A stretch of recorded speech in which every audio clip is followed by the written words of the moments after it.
Why is Venus named after the Roman goddess of beauty? No. Read the joke, and then we'll start over. Oh, I have to read it? No, just read it in your head so that you know your line. Okay. Okay. Sorry, let's start over now. I'm like, that was not smooth. It's been too long since we recorded last, and we are because it's the hottest planet in the solar. I thought if I read it, it would jog your memory. No, bitch. And you would know. No, bitch. I was like, nah. Yeah, bitch, yeah, no. No. You're gonna laugh so hard when you play this back. You're gonna be like, what the fuck? Okay. Bloopers. Why is Venus named after the Roman goddess of beauty? Because it's the hottest planet in the solar system.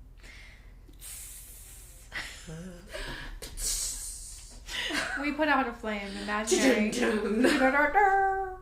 All right. It's Taurus season.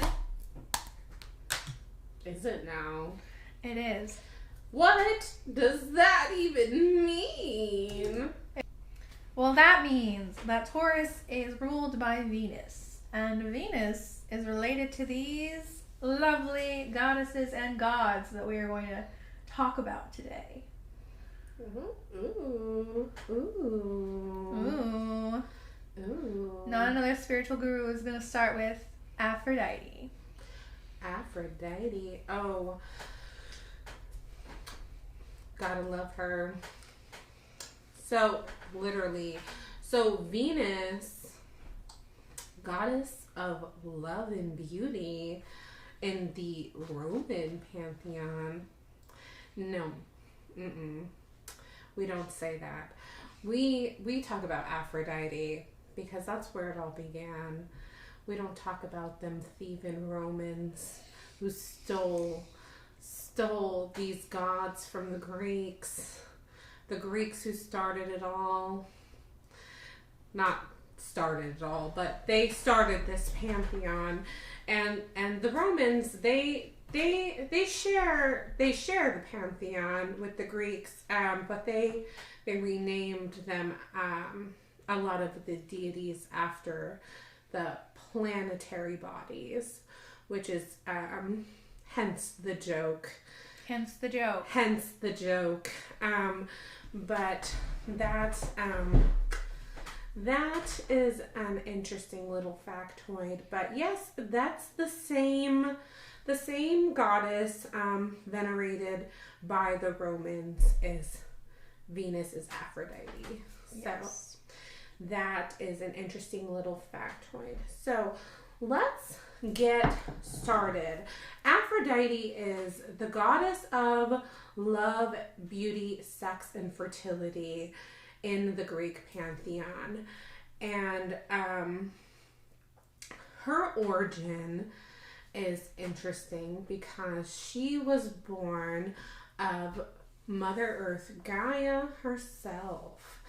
And the way that came to be was Kronos was fighting with his father Uranus, the sky god, and actually ended up castrating him.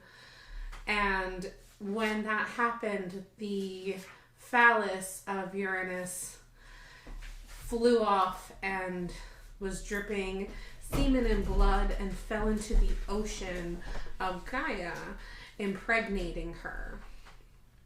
Which was rather upsetting to Gaia because Gaia wanted, at that point, she had birthed all the Titans and she wanted to be done having children. And this was not what she wanted at the time. And she ended up getting pregnant and birthing Aphrodite near Cyprus from the sea foam, and Aphrodite came up from a scallop shell.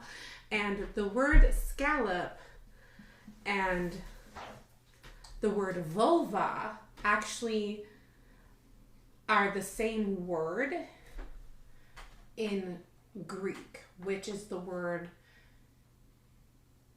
I might be butchering this. We don't speak Greek. I don't speak Greek, but Tis? Spell it. Let's spell it. It's K-T-E-I-S. Let me know if you're a Greek speaker. Let me know if you know how to pronounce that. If you're listening on YouTube, you can put the pronunciation in the comments, or you can email us, or you can follow us on Instagram and let us know on there as well. Please and thank you. I would really appreciate that. I have no idea how to pronounce that, but it means scallop and vulva, which is actually very interesting because obviously she's the goddess of sex and beauty and vulva. So that's obviously... Which we'll see that word later. Our feminine lady part. We'll see that word later, but it will mean something else differently. Yes. So that is her origin of how she was born. Aphrodite is known as the most beautiful goddess of the Greek pantheon, and maybe of any pantheon ever. Don't say otherwise. Don't slander, but also there are many goddesses of beauty. There are many goddesses of beauty, but if you say she's not the most beautiful, she might come for you. You don't want to say she's not the most beautiful, but also you don't want to say that these other goddesses are not the most beautiful either. Yeah, because they might also come for you. But also, let's transition into a fun story about Aphrodite being considered the most beautiful. She actually won a little contest a long time ago between her and a couple other goddesses. There was a competition between Aphrodite, Hera, and Athena. And it was a competition to see who was the most beautiful goddess in Olympus. And they had originally asked Zeus, but Zeus said, oh, no. I'm not messing with that. I'm not going anywhere near that. I would rather just not do that at all. So he summoned a mortal general named Paris, and he called upon him to come decide which of the goddesses were the most beautiful. And each of the goddesses had promised him something different. Now, I think Athena promised him strategy in battle. I can't remember what Hera promised him. Athena promised him strength and strategy in battle. Hera promised him something I can't remember off the top of my head, but Aphrodite promised him the most beautiful woman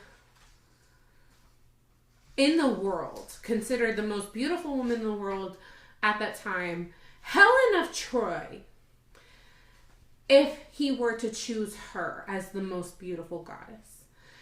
And Paris could not resist that offer. So he knew that he would marry Helen of Troy if he chose Aphrodite. And that's really all that matters about the story, because he wanted Helen of Troy. He wanted her bad. He wanted her bad. They all did. Down bad. Oh, yeah. So he chose that offer, and Aphrodite actually made good on that offer, which caused a huge problem, sparking the Trojan War, which is wild, right? Wow. Wild. Maybe wilding out. They be wilding out over this beautiful woman. It caused a whole war. And so, yeah, that happened. And all because Aphrodite wanted to win this beauty competition. She was determined. She's the kind of goddess who will start a war to win. She's competitive.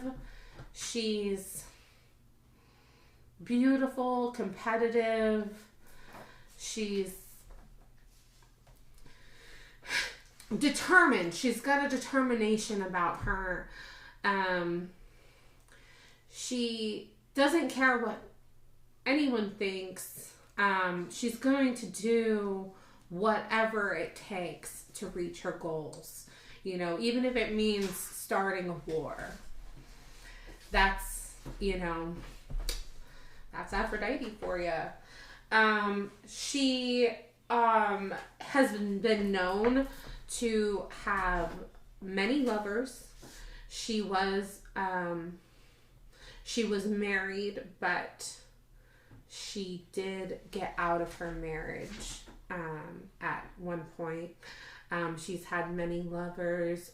She has many children with multiple deities, even with mortal men. One of her most famous children, I will mention.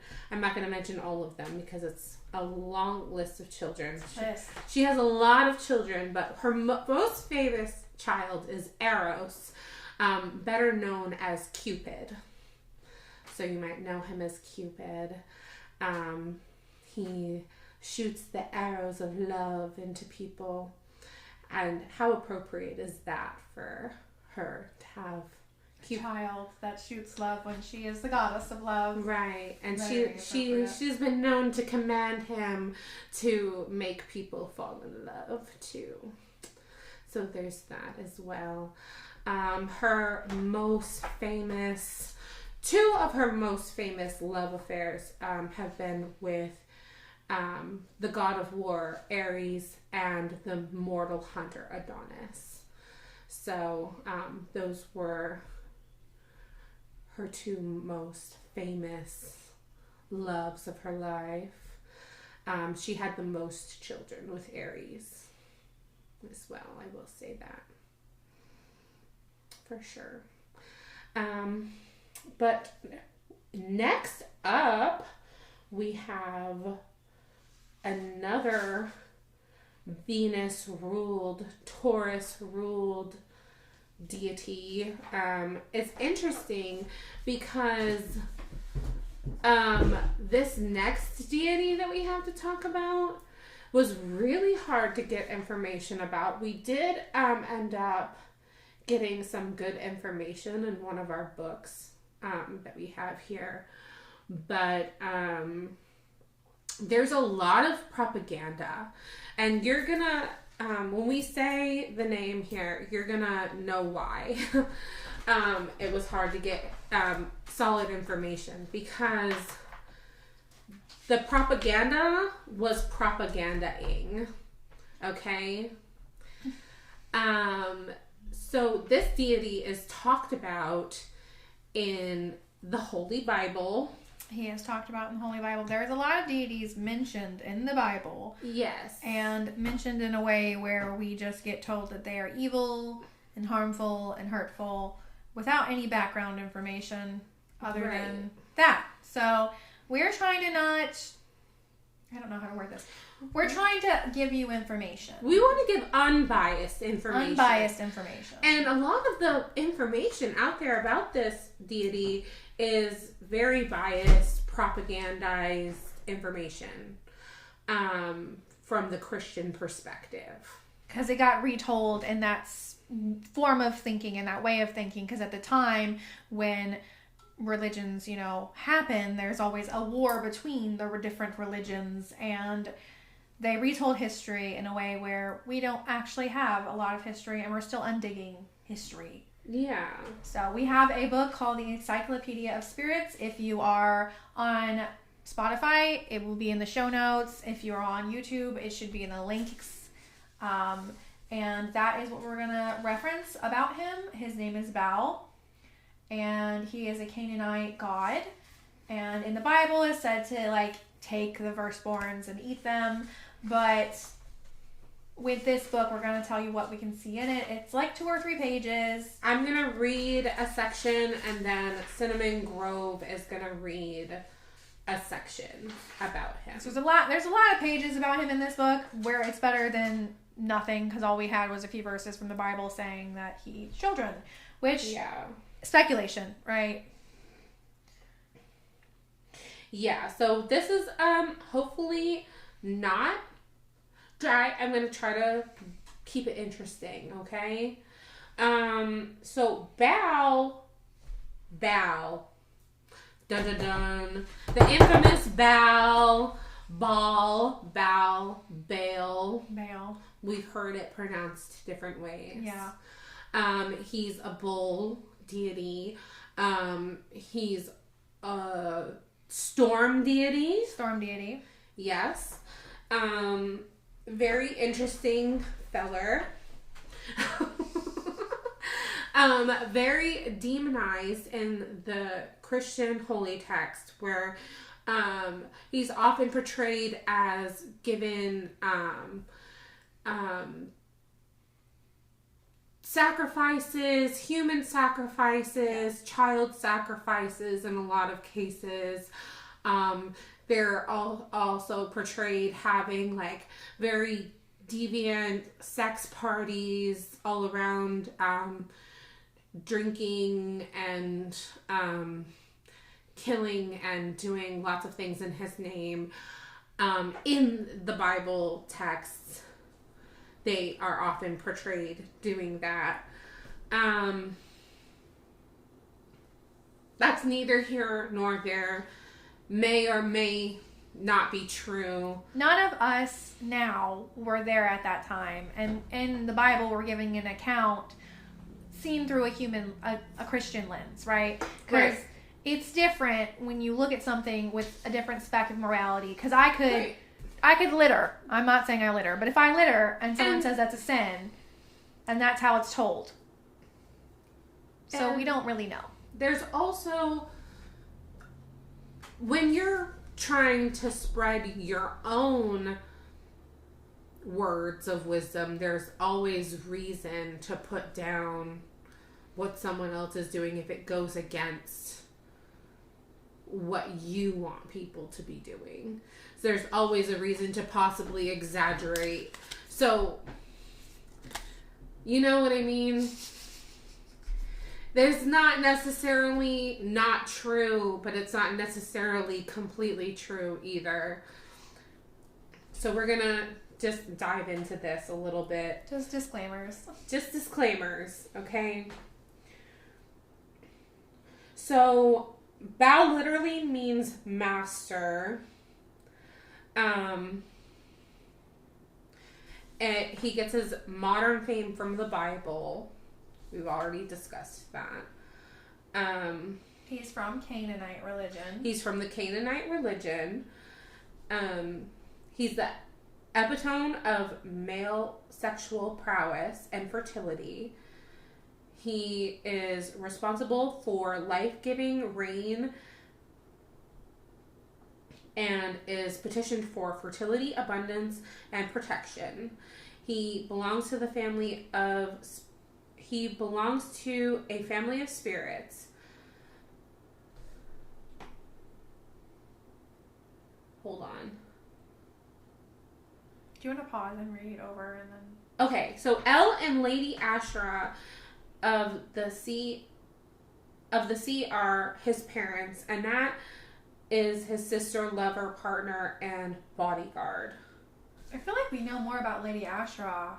So Lady Asherah is mentioned in the Bible. Is also mentioned in the Bible. But she's not as demonized. She's a little bit less. She is. But El and Lady Asherah are often portrayed as, I'm not gonna say the weird thing. Listen, there's been scholars that have said El and Asherah are Yahweh and his wife. We're not scholars. We're just telling you information that we have happened upon. I'm just saying. There's been scholars, because El has been also linked to Enlil and Enki, who are brothers. Air quotes. Air quotes. You can't see them. We did do them. But no, we're not going to get into that today. We're not scholars, and I'm not an expert on any of that stuff. But you can read texts and have an opinion. Yeah, anyways, Asherah's been known to be the creator's wife. Anyway, that's just a different, that's different. Anyways, when I read that, that's what I think of. Anyways, so Bao travels with an entourage. His closest compatriot is Anat, but he also has a harem, including his spirits, Dew, Rain, and Plump Damsel. Oh, he likes his plump damsel. When Anat approaches he dismisses his other women, but it's unclear whether this is because he really loves her most or because he too fears her rage. Baal travels with 8 boar hunters, which may refer to myths of Adonis. Say what? Gaffin. He has 2 spirits that act as his envoys. Gaffin and Ugar. Ecstatic dance was integral to his rites. It is theorized that pause. Okay, you can say that if you want. I know. I'm sorry. My brain's dyslexia-ing.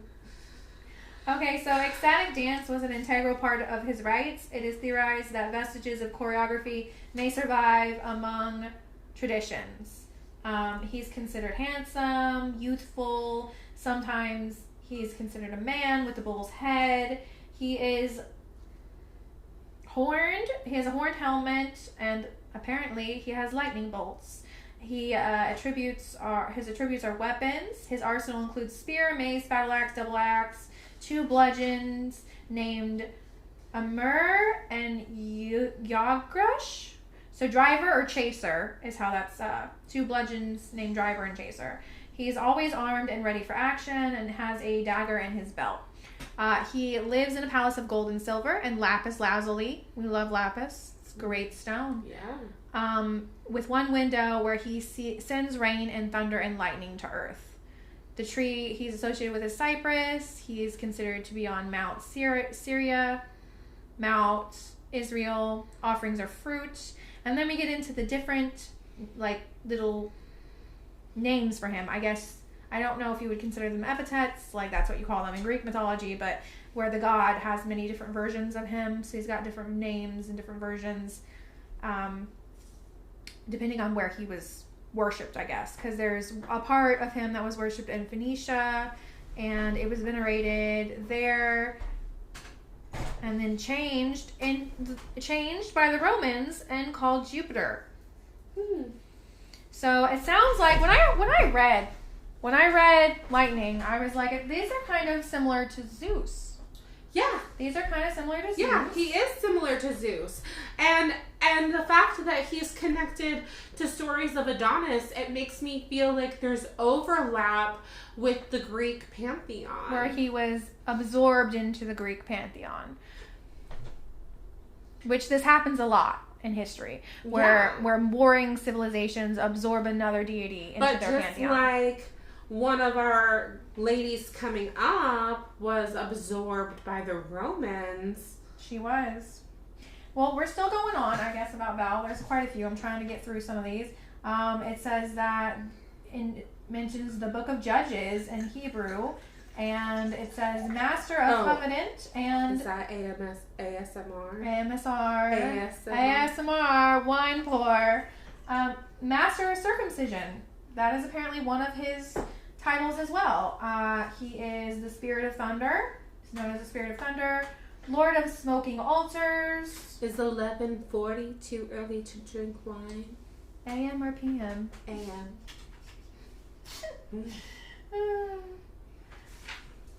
Let's see. It says that the Romans identified him with Saturn as well. So not only was he identified with Jupiter, he was also identified with Saturn.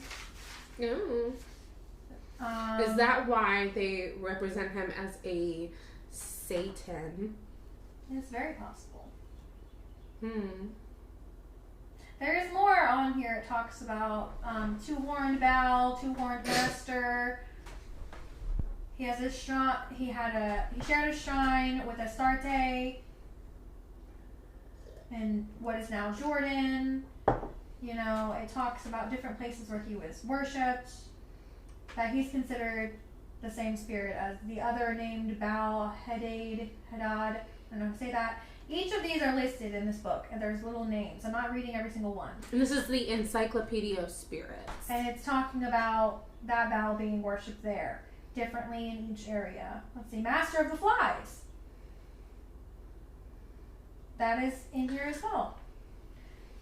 So that's interesting. I love how we're discovering this together. We really are. Look, flies are considered to be connected with demons. That's what some people say. And Beelzebub,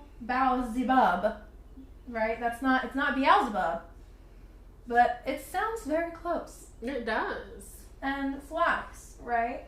So there's a lot in here about him that has been changed over time, and it even seems in different locations he was worshipped differently, and then also absorbed possibly into the Roman pantheon, even Greek pantheon, because he's a king of storms and lightning. Yeah, and yeah, it's giving Zeus, it's giving Thor. And there's one. It's giving one more little excerpt, whatever. And I'm certain he came probably before them both, honestly. There's another little excerpt, and it says Baal, and it says this Baal is considered a king of hell, and he attended by 70 legions of demons. Alternatively, he has 66. And he has the power to bestow wisdom and invisibility. And it says you could read Colin D. Clancy's Dictionary of Infernals. And that is the last thing about Baal. So it really depends on what version. I don't know where I stopped.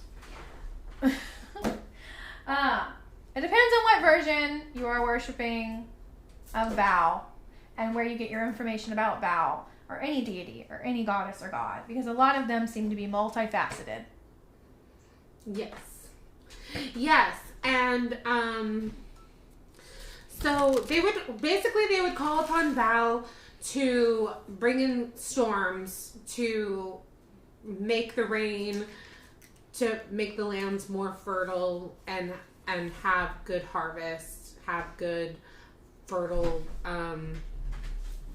harvests. Basically, that's why they worshipped Baal. If they sacrificed people, they sacrificed people. Do we know that?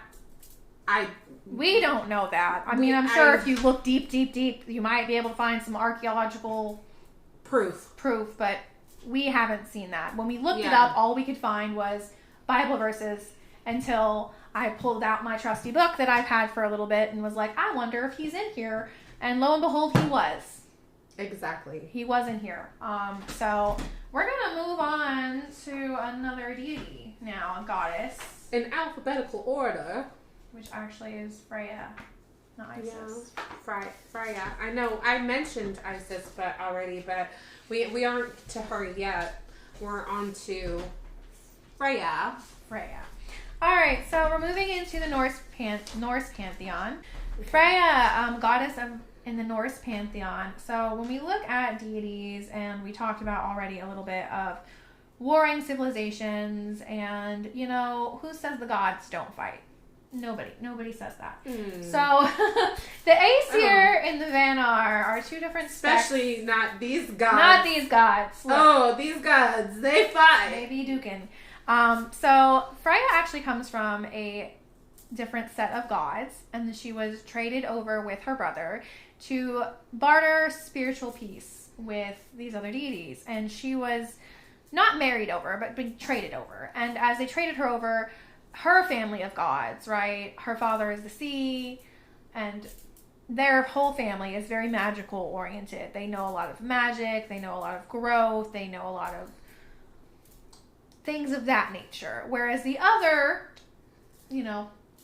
gods in the Norse pantheon were mostly war. So when she got traded over, she taught the gods and the Aesir magic, right? Freyja knew sea dare magic. She taught it to them. She had come from having a marriage with her husband, Odur, O-D-U-R, not Odin, it's different. And he would wander, and he was known as the Wanderer. And one day he left and never came back. Which you'll see in a lot of these female deities. They have a sad love story.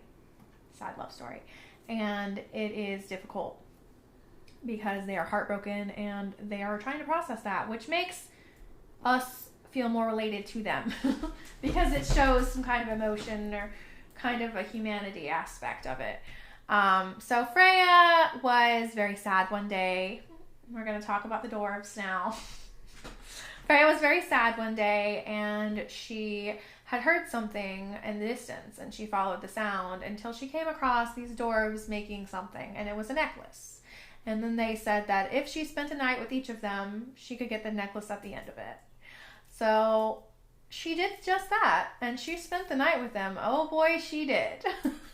And I'm not talking about sleepover slumber party, unless you're talking about Isoko.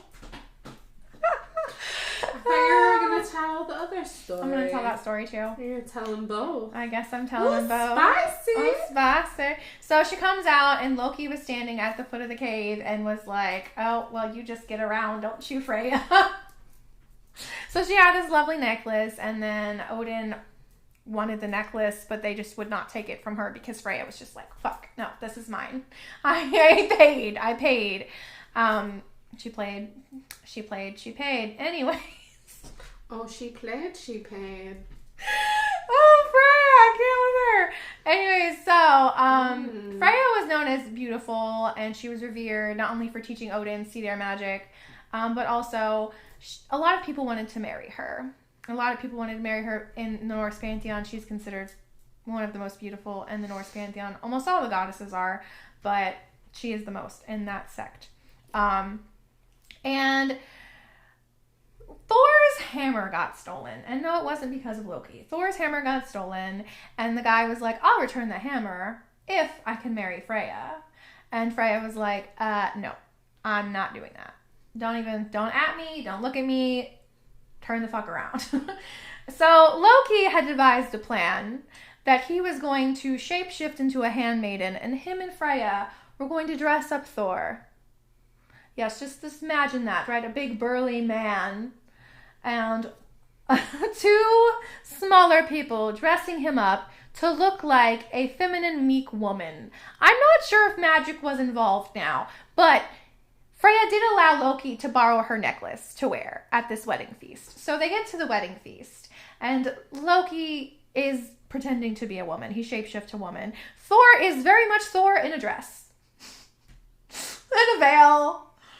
And they go along with the charade. Yeah, it was a whole thing. They go along with the charade.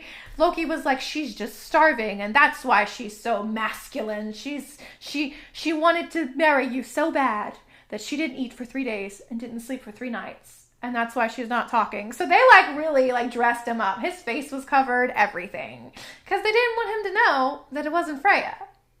Well, he eventually gets it back, murders everybody in the wedding party, and then returns Freyja's necklace. Freyja really much was like, I don't want to deal with this shit. You guys can do it. I'm not doing it. I'm beautiful. I know I am. No. I just want to be here with my cats.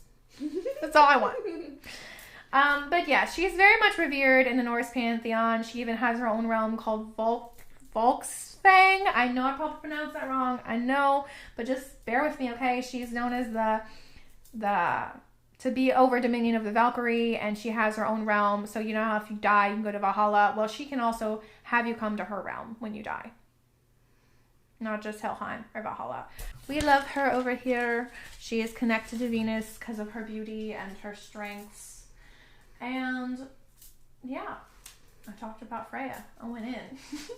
You went in, girl. Went in. I did go in.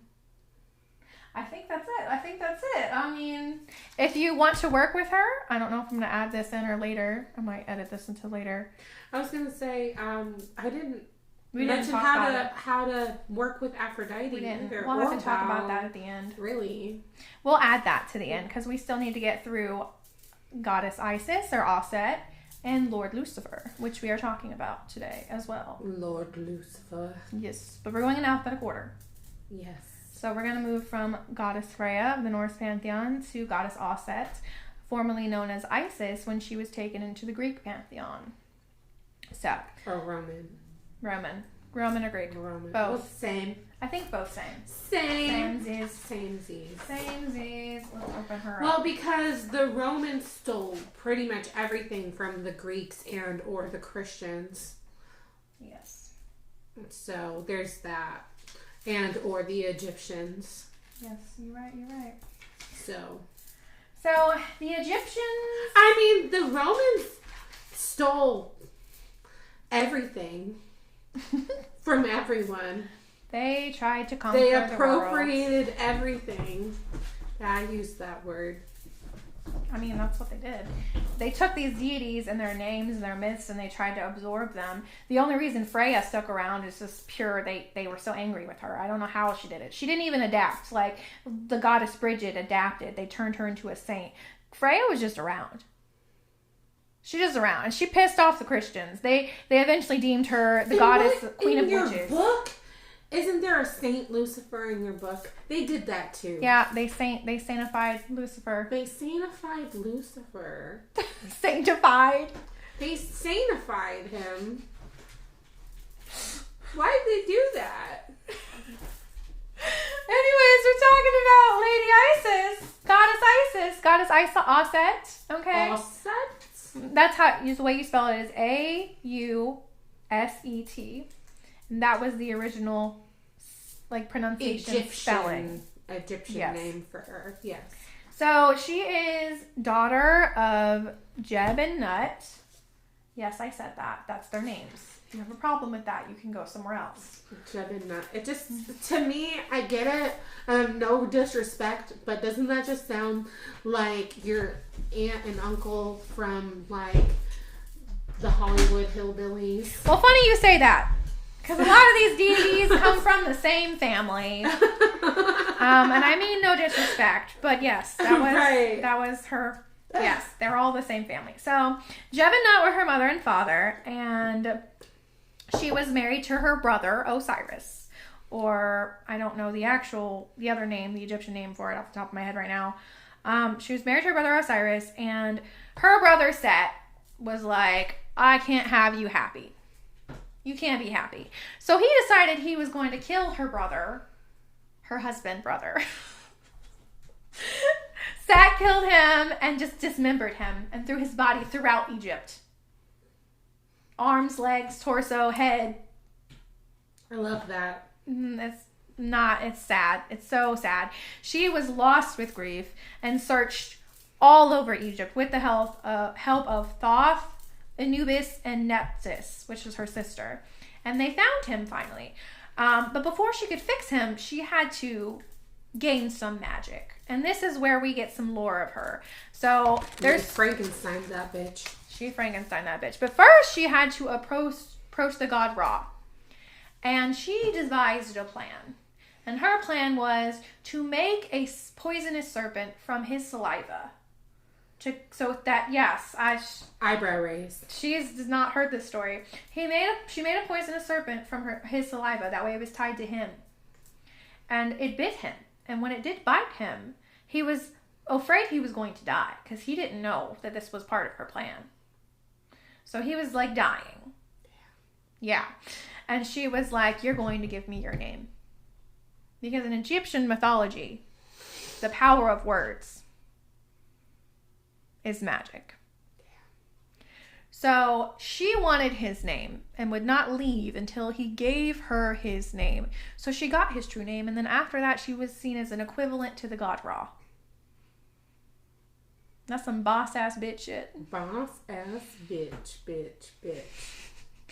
So the two endings of the story is that she did that so that she could get magic, so that she could conceive and fix her husband, because she did fix him and then conceive a child. Yes, I said what I said. And then the other version, Frankenbaby. The other version is that she did that so that she could compel Ra to leave, because he was shining so much sun that it was causing a drought and nothing was flourishing for the people. That's not good.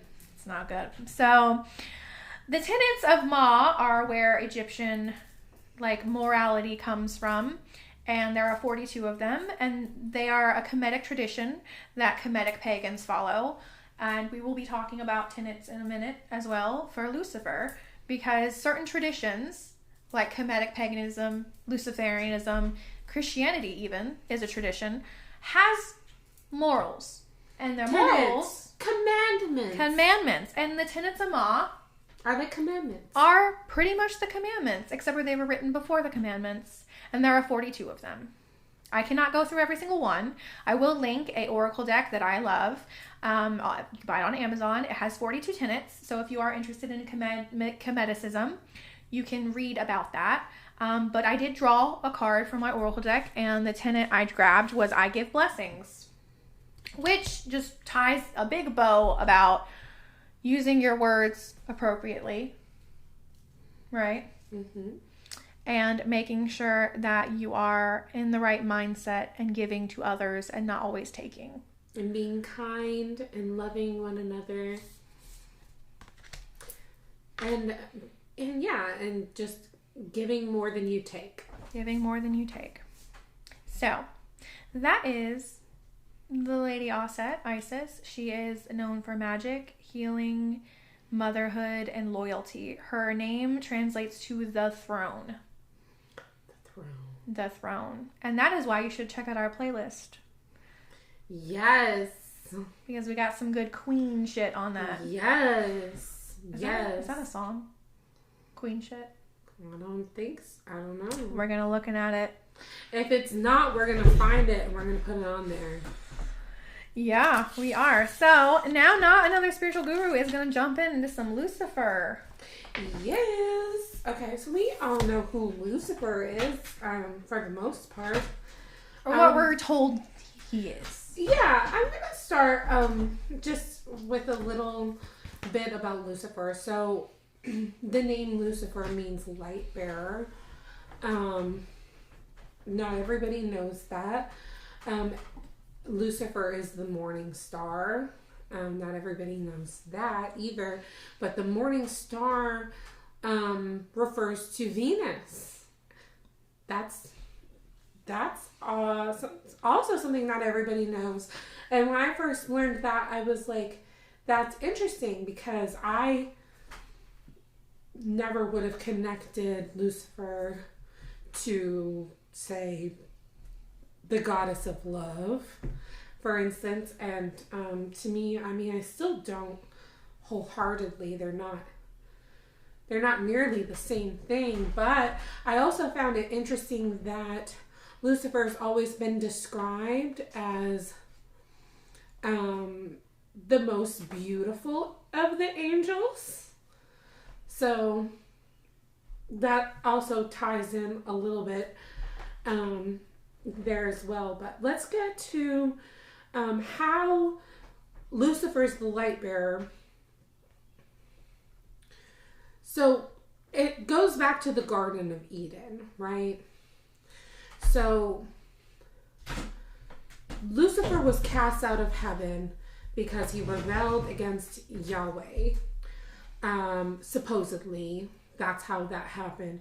Lucifer, so it was told that he wanted to be equal to God, or he didn't want to serve humanity.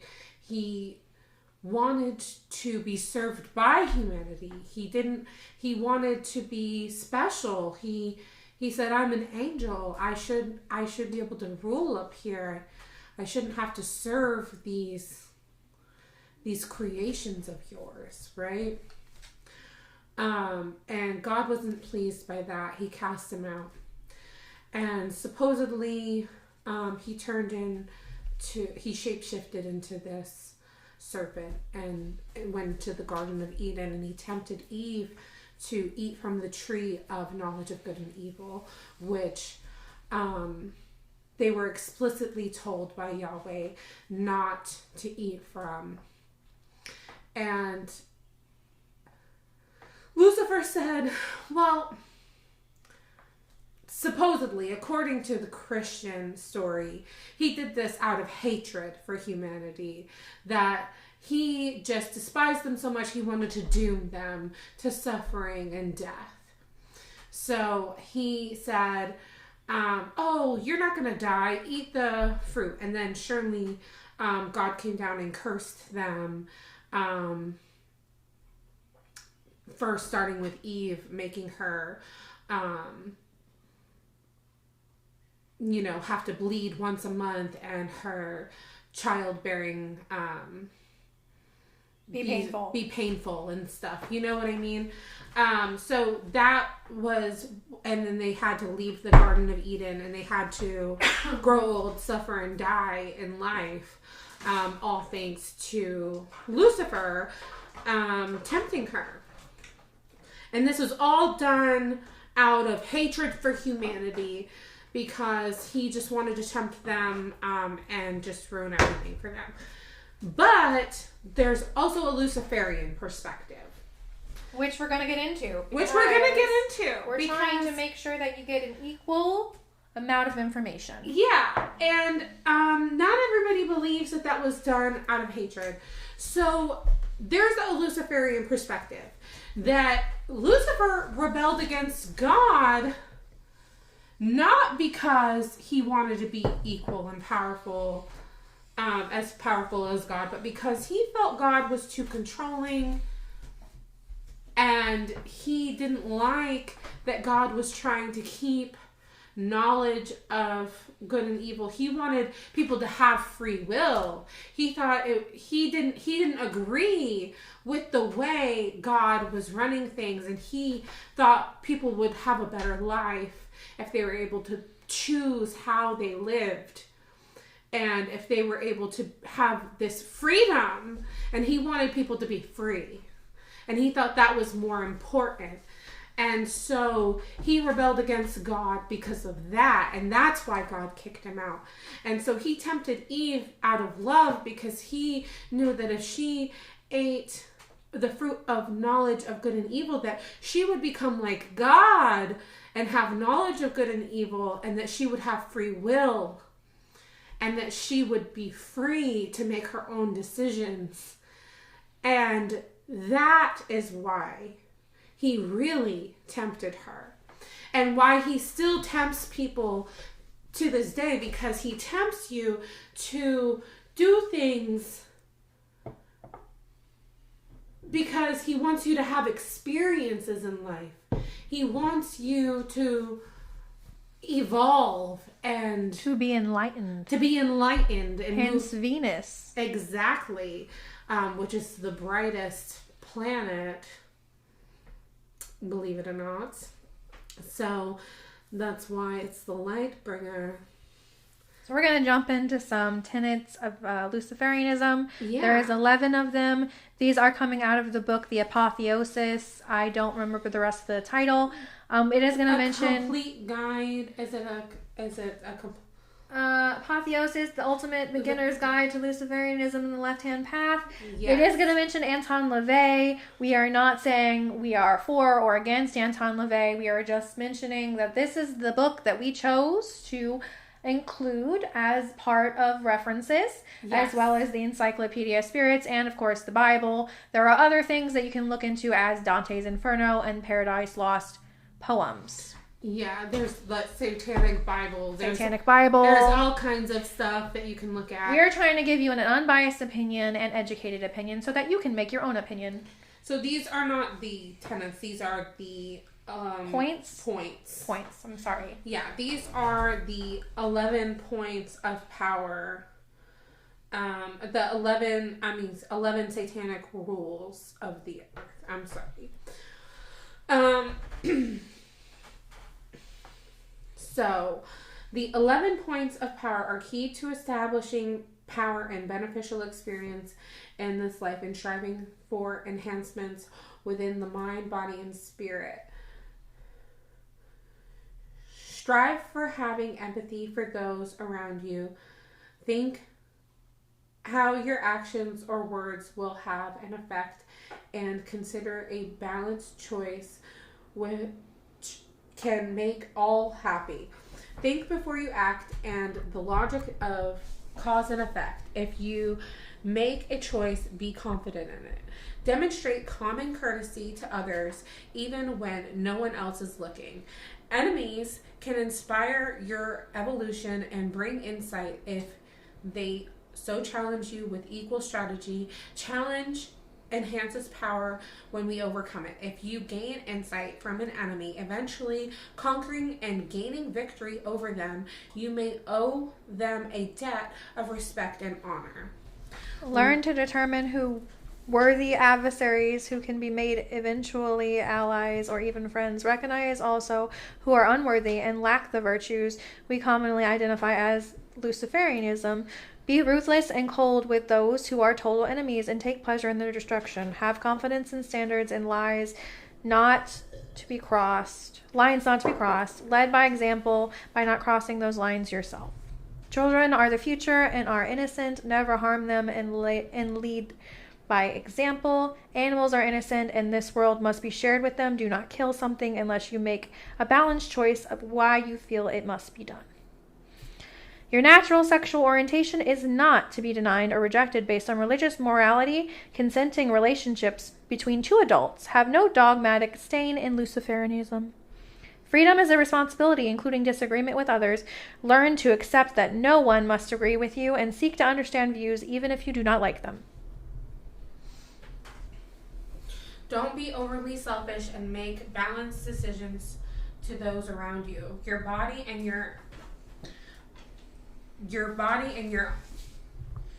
is your own, and you have no right to tell another what they should or should not do with theirs.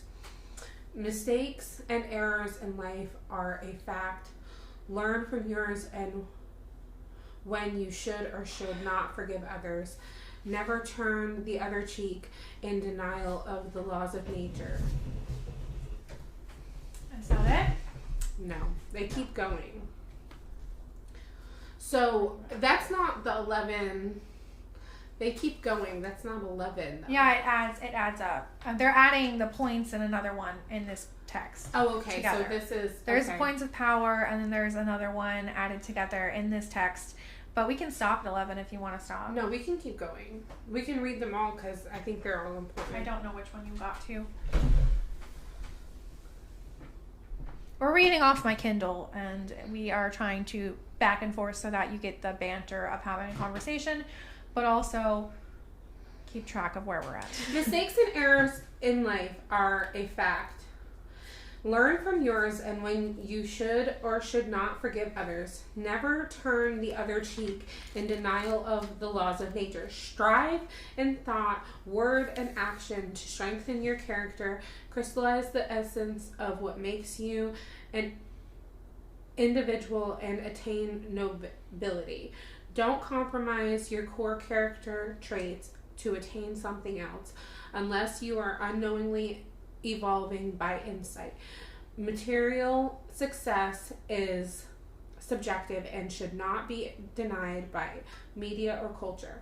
Those who are not Luciferian or of the left-hand path most likely will not relate to the concepts of magic. If you must discuss or defend Luciferianism, do not do so with rational philosophy and the 11 points of power. The metaphysics and spiritual aspects of Luciferianism are for you alone. That's it. Okay, well, that is all that we're going to read from there. But I think it's interesting that people ignore the fact that in certain sects of religion or belief that there are actually tenets, and people decide that they have made their mind up about it without even looking into it. Exactly. So, none of that sounded evil. None of that sounded evil. It sounded like holding your own ground. And holding your own ground. Not letting people walk all over you, but it didn't sound evil by any means.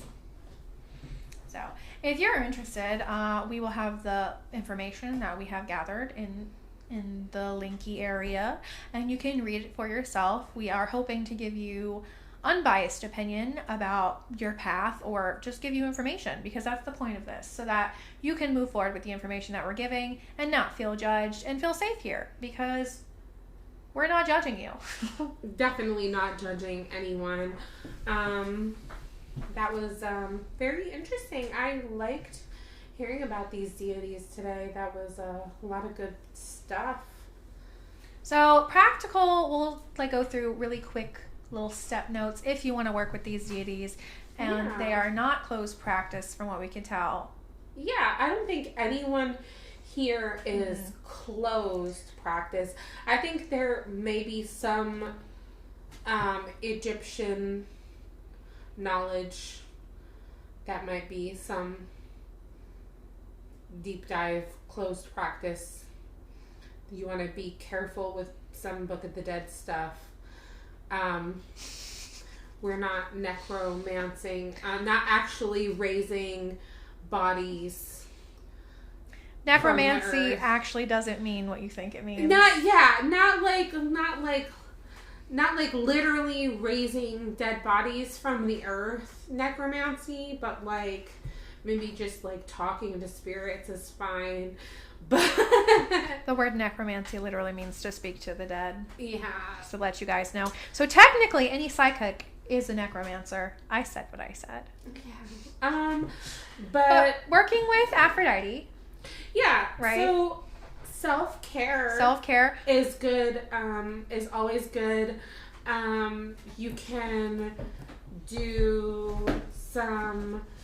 You can incorporate Aphrodite worship into your self-care routine, your skincare routine. You can say a small prayer to Aphrodite before you put on your moisturizer, before you wash your face, put on your makeup. I sing to my daughter at bedtime. Yes, I mentioned her name in a song. I sing to my daughter at bedtime. There's not that I worship Aphrodite. There's many ways that you could work with deities. In the Greek Hellenistic paganism, Greek paganism, it's called Hellenistic.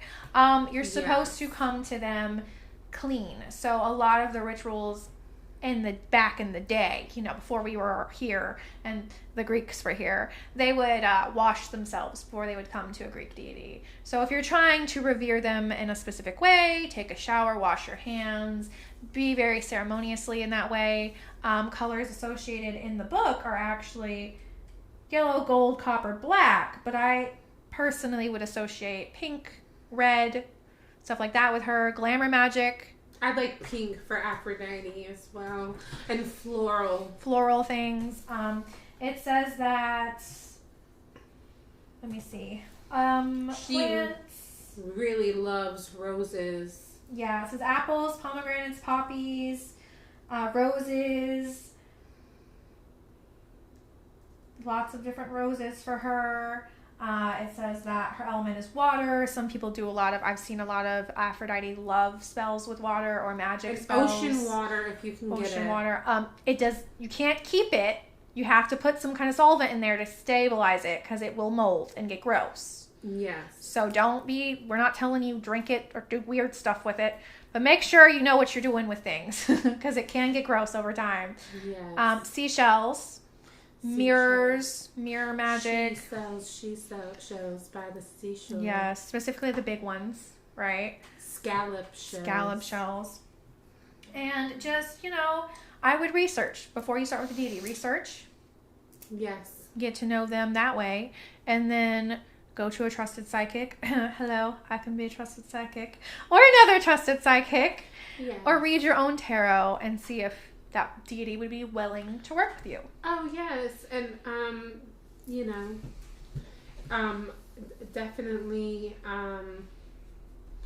definitely do that. I had to ask permission to Aphrodite before I started talking about her today because she doesn't like when you talk about her to a lot of people in certain ways. We did if definitely. You're not careful about how you talk about her to people. We did take pictures of the little spreads, and I might add it to an audio. There was lots of stories I could have told about her, and I had to ask permission for which one. Yes. Divination before you talk about or with a deity is good. And we had 3 tarot decks, 1 oracle deck, and some runes on the table right now. Because we were talking to them before we talked about them. Yeah, because we wanted to know what we were allowed to talk about. Because you come correct. Because you don't just talk. I mean, you guys can, and I encourage you to please look up these as many stories about these deities as you want on your own time. Before you work with them, you need to have some research background. Yeah, look up their stories. Look up the Theogony.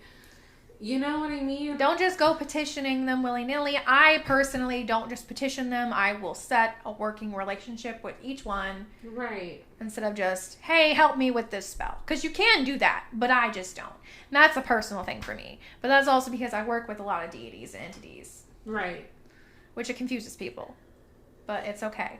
So we're going to jump from Aphrodite onto Baal. I don't really know. I feel like he was... Sacrifice a baby.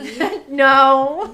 No. Don't do that. Baal was taken in by these other... I feel like that's what we read. He was taken in by Dance naked outside in the rain and drink wine. Don't do that. That's streaking. And summon the thunder. Summon the thunder. No. I feel like... I don't know. Whatever way you would work with Zeus or Jupiter, you'd work with Baal. Because it seems like he was just taken into the Roman pantheons. Because he's the god of storms. But he was the first. He was the first. So the god of storms. If you can sit with that and feel a way to revere him with storms. Let's see what the book says. Pet a cow. Pet a cow. Pet a cow. She says pet a cow. It says give him fruit. He likes fruit. It doesn't say colors. He has swords and weapons, so I guess maybe you could even throw an axe. Do like a workout routine, right? Yeah. Do some devotional workout routines. Definitely. Pump some iron. Pump some iron. I mean, they do have workout weapons that are as hefty as an axe that you can use and get used to that weight so that you can actually become a lumberjack. look, if that's what you want to do. But we're just trying to throw stuff out there. We're really not sure how he was actually revered. We feel like he was taken from his pantheon and put into other pantheons. Have lots of sex. I think he would approve, though. Yeah. Yeah. He would.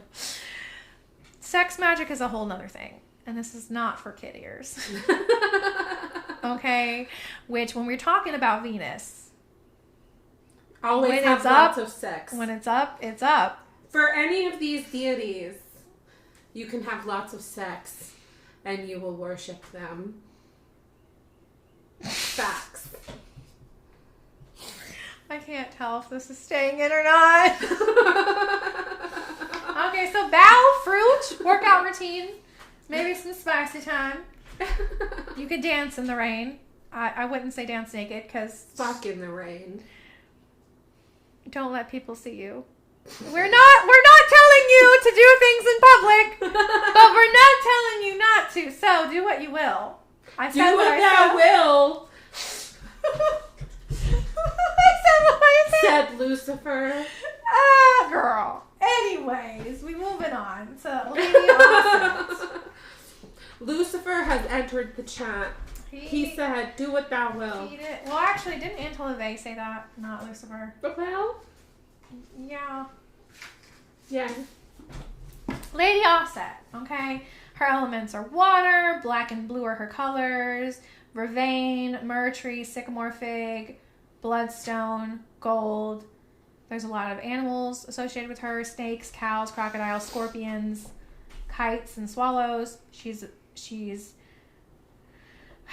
connected to the moon into Virgo. She's known like to come from the star Sirius. She has blue skin. Didn't know you knew that, but she does. Blue skin. She's considered an alien.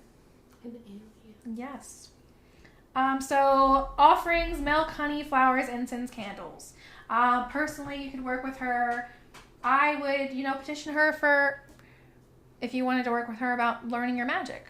Right? Because she's a goddess of healing. She a blue-skinned alien? Is that how she got, like, the origin from the Anunnaki origin? It's possible. It's possible. Are we ever going to talk about the Anunnaki? Do you want to hear about the Anunnaki? Email us or comment on our YouTube channel. Or vote in the poll. On one of our Instagram posts or vote in the poll below. Thank you. Yes. So yeah, working with her, I would just focus on, healing. Healing works. Wear some lapis, bloodstone. Apparently we have an Anunnaki poll. We have an Anunnaki poll. Freyja. Yeah, Freyja. My girl Freyja. What do I say about Freyja? 13 is the lucky number. Gold, moon, Friday. Worship her on a Friday. Mugwort, primrose, birdberry, holly, bedstraw, flax, hemp. Hug your cat. Hug your cat. Cats pull her carriage.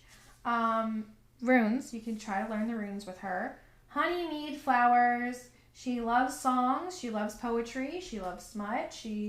Listen to Taylor Swift. Because Taylor Swift is the queen of cats. Well, not really. Freyja is the queen of cats. Freyja is the queen of cats. But Taylor Swift loves cats, and she can name off like every breed of cat. Freyja, just, you could revere her in a way of learning the runes.